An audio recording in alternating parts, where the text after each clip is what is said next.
नमस्कार साथियों, बेस्ट ज्ञान चैनल पर रोज की तरह प्रस्तुत है मध्य प्रदेश के अब तक के मुख्य समाचार। उत्तर प्रदेश का मोस्ट वांटेड 5 लाख का इनामी गैंगस्टर विकास दुबे गुरुवार को मध्य प्रदेश के उज्जैन में नाटकीय ढंग से पुलिस की गिरफ्त में आ गया। इससे पहले विकास की गिरफ्तारी के बाद यूपी एसटीएफ विशेष विमान से इंदौर और उसके बाद उज्जैन पहुंची। उज्जैन में पेशी के बाद विकास को विमान से ही उत्तर प्रदेश ले जाया जाएगा। उत्तर प्रदेश के 2 वकीलों की भी गिरफ्तारी हुई है, जो कि विकास को कार से लेकर उज्जैन आए थे, ऐसा माना जा रहा है। विकास रात में उज्जैन के एक होटल में रुका था। यह वह कार है जिसे बताया जा रहा है कि इसी कार से विकास उज्जैन में आया था।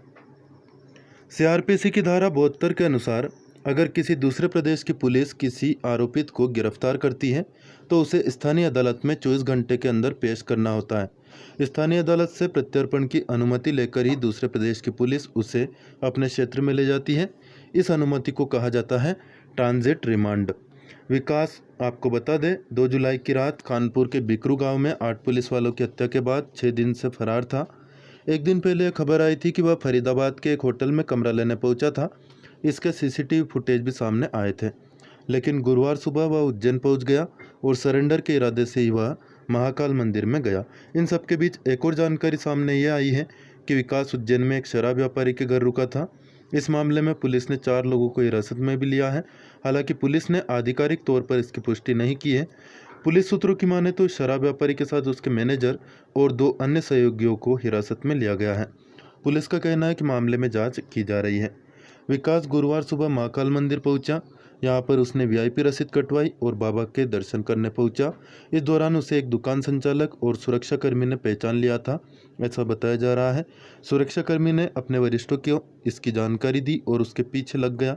दर्शन कर लौट रहे विकास को पुलिस जवानों और सुरक्षाकर्मियों ने चौकी पर बिठा लिया।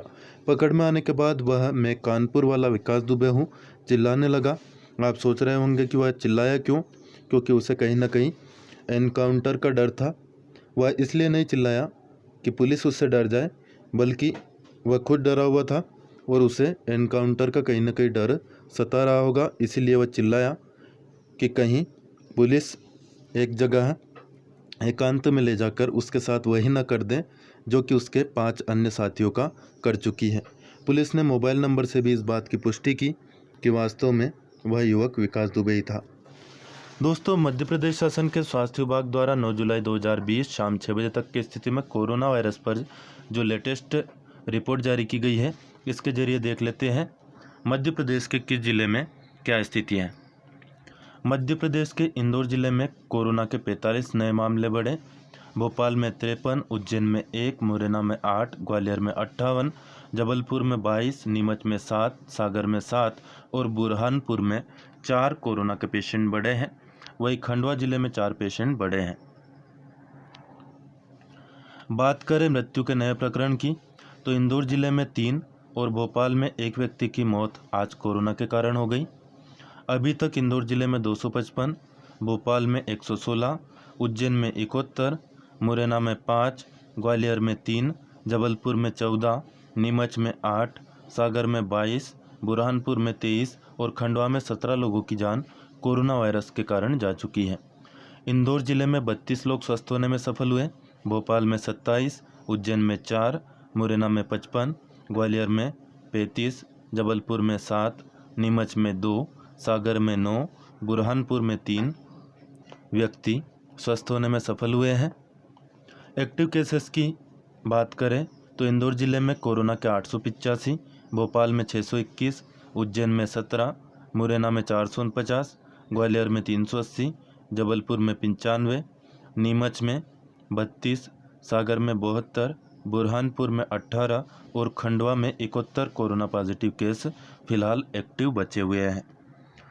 मध्य प्रदेश के अन्य जिलों की स्थिति की बात करें तो आप यहां पर वीडियो को रोक करके या फिर स्क्रीनशॉट लेकर के अपने ज़िले की स्थिति देख सकते हैं। मैं अपने गृह जिले की बात करूं, राजगढ़ जिले की, तो यहाँ पर कोरोना के 6 पेशेंट बढ़े हैं। अभी तक 112 पेशेंट सामने आ चुके हैं। 6 लोगों की जान जा चुकी है। आज 5 लोग स्वस्थ होने में सफल हुए। 75 लोग अभी तक स्वस्थ हो चुके हैं। 31 पेशेंट एक्टिव अब राजगढ़ जिले में बचे हैं। मैं हर जिले की स्थिति दोस्तों इसलिए आपको नहीं बता रहा हूँ क्योंकि इससे वीडियो ज़्यादा लंबा खींचेगा और मैं नहीं चाहता आपका ज़्यादा टाइम वेस्ट करना। मध्य प्रदेश में आज कोरोना के 305 केस बढ़े, 16,341 मामले अभी तक सामने आए हैं। 5 लोगों की आज कोरोना के कारण डेथ हो गई। अलीराजपुर में भी मृत्यु का एक मामला आज सामने आया। 634 लोगों की मौत अभी तक कोरोना वायरस के कारण हो चुकी है। 245 लोग मध्य प्रदेश में आज स्वस्थ होने में सफल हुए। अभी तक 12,232 लोग स्वस्थ हो चुके हैं। 3,475 एक्टिव केस मध्य प्रदेश में अब कोरोना के बचे हुए हैं। अच्छी बात यह है कि एक्टिव केसेस की संख्या कुल स्वस्थ हुए लोगों की संख्या से कम है।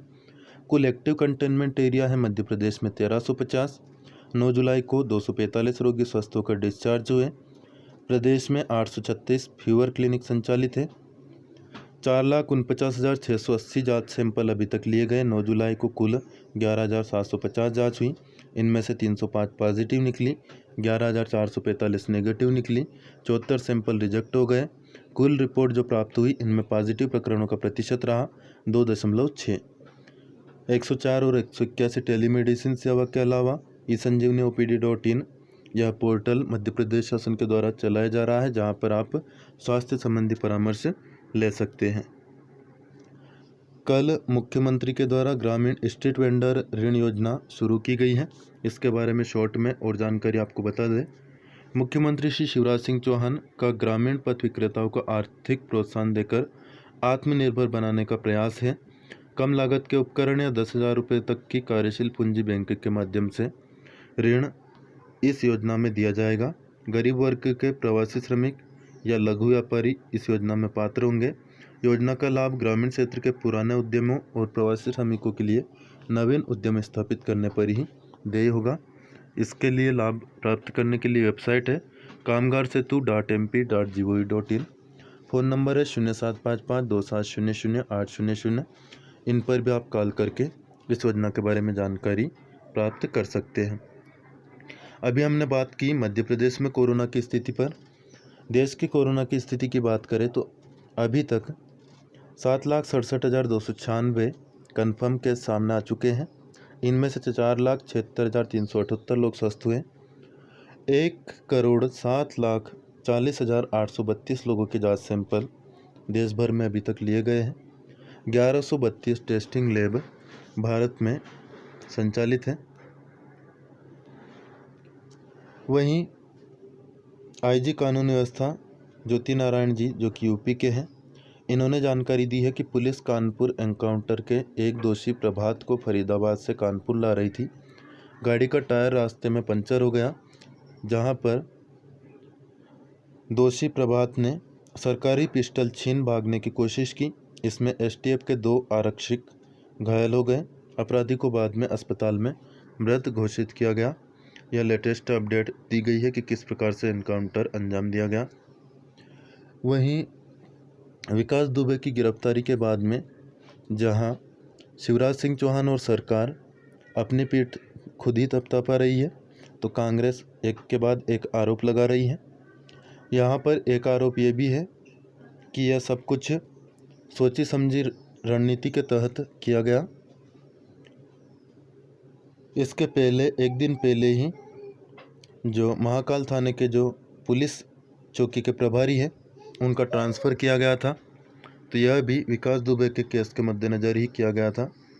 यह आरोप कांग्रेस लगा रही है। खैर, आरोप प्रत्यारोप की ज़्यादा बात हम नहीं करेंगे।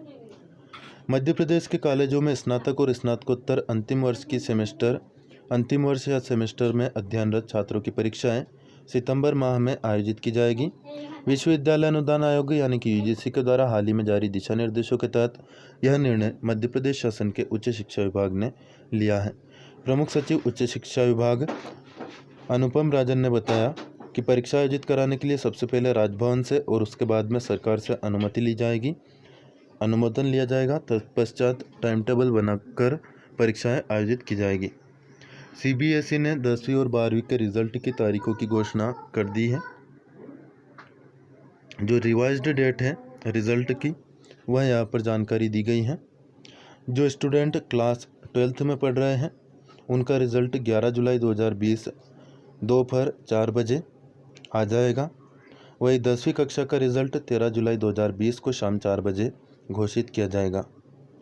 We are really thankful to the all the students and parents for being patient for the declaration of the board exam result.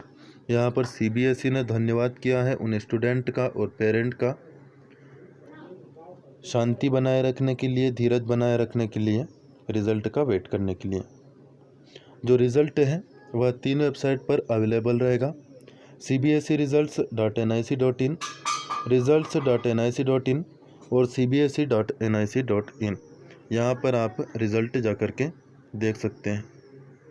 प्रधानमंत्री श्री नरेंद्र मोदी शुक्रवार 10 जुलाई सुबह 11 बजे विश्व की बड़ी सौर परियोजनाओं में शामिल रीवा अल्ट्रा मेगा सोलर परियोजना राष्ट्र को समर्पित करेंगे।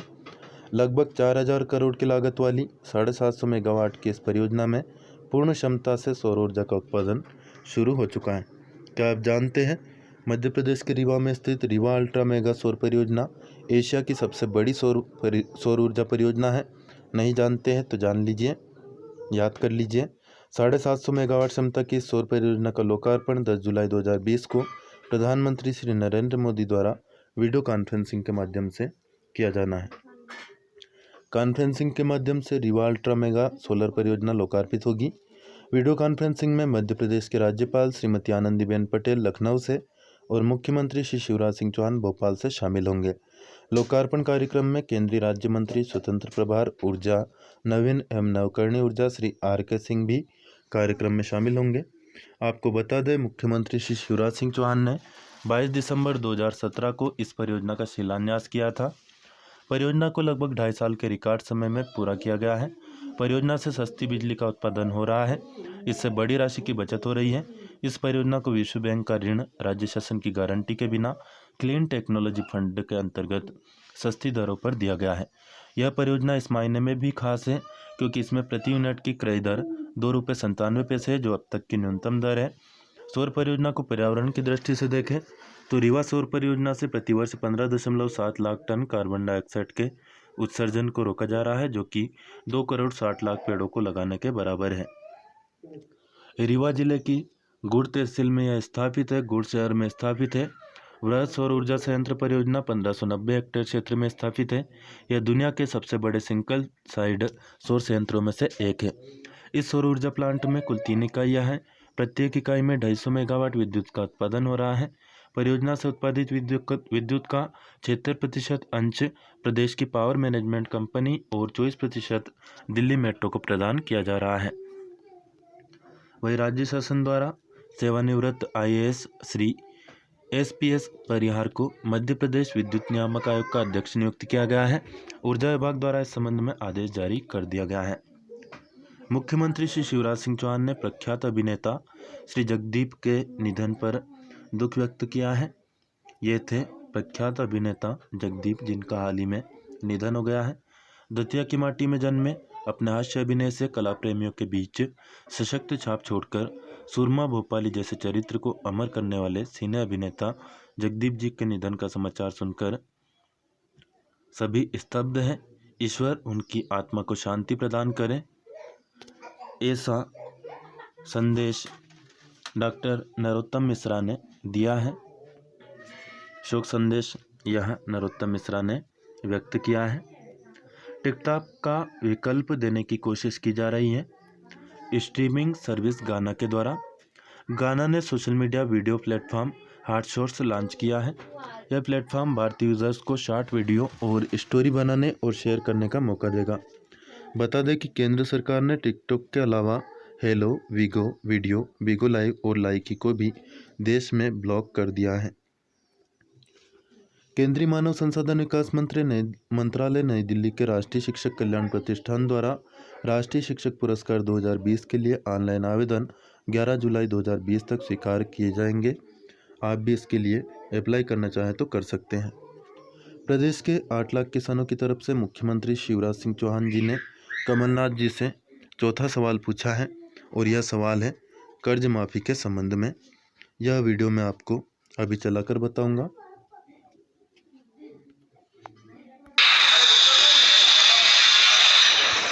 आज मैं चौथा सवाल पूछ रहा हूँ किसान कर्ज माफी पे। कांग्रेस इसलिए अपने वचन पत्र में मैं फिर याद दिला रहा हूँ। कंडिका 1.1 में कहा था 2 लाख रुपए तक के किसानों के सहकारी या राष्ट्रीयकृत बैंकों के कालातीत और चालू ऋण माफ किए जाएंगे। आज चौथा सवाल मैं उनसे पूछ रहा हूं, 2 लाख तक कहा था तो क्यों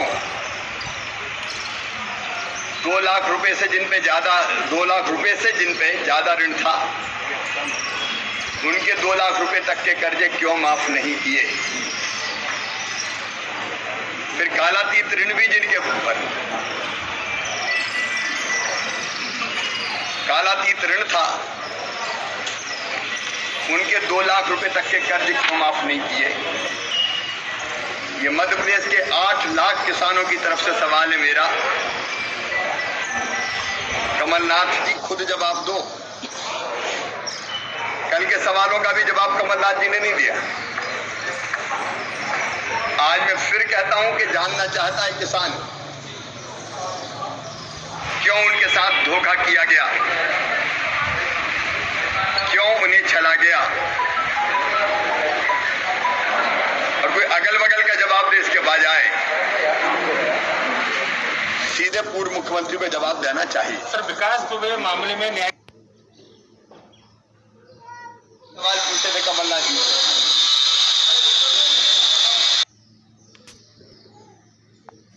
आपने सुना मुख्यमंत्री श्री शिवराज सिंह चौहान